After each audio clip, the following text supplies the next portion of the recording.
Hi hello ನಮಸ್ಕಾರ viewers, welcome to ಸಂಕಲ್ಪ silver jewellery ನವಿನಿ road. ನಿಮಗೋಸ್ಕರ ಇವತ್ತು ಜುಮ್ಕಾಸ್ ಬಂದಿದೆ, ಬನ್ನಿ ನೋಡೋಣ. ನೋಡಿ, ನಿಮಗೋಸ್ಕರ ಹೊಸ ಜುಮ್ಕಾಸ್ ಬಂದಿದೆ. ಎಲ್ಲ ಆ್ಯಂಟಿಕ್ ಪಾಲಿಶ್ ಇದೆ, ಇದೆಲ್ಲನೂ ಬ್ಲ್ಯಾಕ್ ಆ್ಯಂಟಿಕ್ ಪಾಲಿಶ್ ಇದೆ. ಇದು ಪ್ರೈಸ್ ಬಂದು ನಿಮಗೆ 5300 ಆಗುತ್ತೆ. ಹಂಗೆ ಸ್ವಲ್ಪ ಝೂಮ್ ಮಾಡ್ಕೊಳ್ಳಿ ಮೇಡಮ್. ಎಲ್ಲ ಹೊಸ ಪ್ಯಾಟ್ರನ್ ಇದೆ. ಇದು ನೋಡಿ, ಸ್ವಲ್ಪ ಲೀಫ್ ಡಿಸೈನ್ ಬರುತ್ತೆ.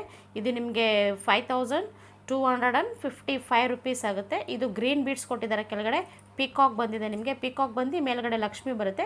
ಇದು 5160 ಆಗುತ್ತೆ. ಇದು ಬಂದು 4787 ಆಗುತ್ತೆ. ಇದೊಂಥರ ಡಿಫ್ರೆಂಟ್ ಡಿಸೈನ್. ಇಲ್ಲಿ ಬಂದು ಕೆಳಗಡೆ ಗೋಲ್ಡ್ ಬೀಡ್ಸ್ ಕೊಟ್ಟಿದ್ದಾರೆ, ಇಲ್ಲಿ ಗ್ರೀನ್ ಕಲರ್ ಬೀಡ್ಸ್ ಕೊಟ್ಟಿದ್ದಾರೆ, ಇದರಲ್ಲಿ ಪಿಂಕ್ ಬರುತ್ತೆ. ಇದು ನೋಡಿ, ಇದು ಫುಲ್ಲು ಗ್ರೀನ್ ಬೀಡ್ಸ್ ಇದೆ. ಇದರಲ್ಲಿ ಫುಲ್ಲು ಗೋಲ್ಡನ್ ಬೀಡ್ಸ್ ಇದೆ. ಇದು ಪ್ರೈಸ್ ಬಂದು ನಿಮಗೆ 5035 ಆಗುತ್ತೆ. ತುಂಬ ಎಲ್ಲ ಹೊಸ ಕಲೆಕ್ಷನ್ ಇದರಲ್ಲಿ ನೋಡಿ. ಈ ಜುಮ್ಕಾದಲ್ಲಿ ಪಿಕಾಕು ಎಷ್ಟು ಕ್ಯೂಟಾಗಿದೆ ನೋಡಿ, ತುಂಬ ಚೆನ್ನಾಗಿದೆ ಕಲೆಕ್ಷನ್ಸ್ ಮಾತ್ರ ಈ ಸರಿ ಜುಮ್ಕಾ. ಇದು ಪ್ರೈಸ್ ಬಂದು